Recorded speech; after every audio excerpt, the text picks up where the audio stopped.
محترم ناظرین، السلام علیکم ورحمۃ اللہ وبرکاتہ۔ آج میں آپ کو قاضی کا ایک عجیب و دلچسپ فیصلہ سناتا ہوں۔ ایک ریاست میں ایک بوڑھے شخص کو روٹی چوری کرتے پکڑا گیا۔ علاقے کے کچھ لوگ اسے پکڑ کر وقت کے قاضی یعنی جج کے پاس لے گئے۔ قاضی نے بوڑھے بابا سے کافی سوالات کیے، لیکن بابا نے کوئی جواب نہیں دیا۔ بالآخر قاضی نے فیصلہ یوں سنایا: بابا جی روٹی چوری کرنے کے جرم میں 1 درہم تندور کے مالک کو بطور جرمانہ ادا کرے گا۔ یہ سنتے ہی لوگوں نے فاتحانہ نعرے لگانا شروع کیے۔ قاضی صاحب نے کہا کہ ٹھہرو، ابھی فیصلہ کی دوسری قسط باقی ہے۔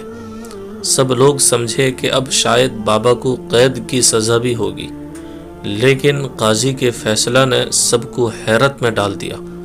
قاضی نے گرجدار آواز میں فیصلہ سنایا کہ جتنے لوگ بابا جی کو پکڑ کر لائے ہیں وہ سب، اور جو لوگ بابا جی کے گھر کے آس پاس 3 گلیوں میں رہتے ہیں وہ سب، ہر ماہ کی پہلی تاریخ کو 50 درہم بابا جی کو بطور جرمانہ ادا کریں گے۔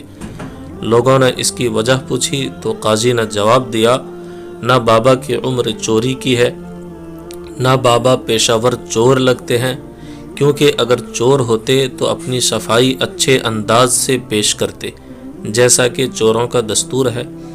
بابا جی کو بھوک نے چوری تک پہنچایا ہے۔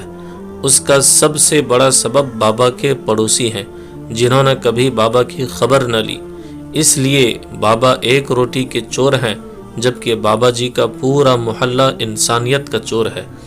جو سزا میں نے سنائی ہے، حقیقت میں تمہارا فریضہ تھا جو تم ادا نہ کر سکے، اس لیے اس کو جرم کا نام دیا گیا۔ قاضی کے فیصلہ نے بابا جی کے آنکھوں سے آنسو نکال دیے، جبکہ تماش بینوں کی گردن جھکا دی۔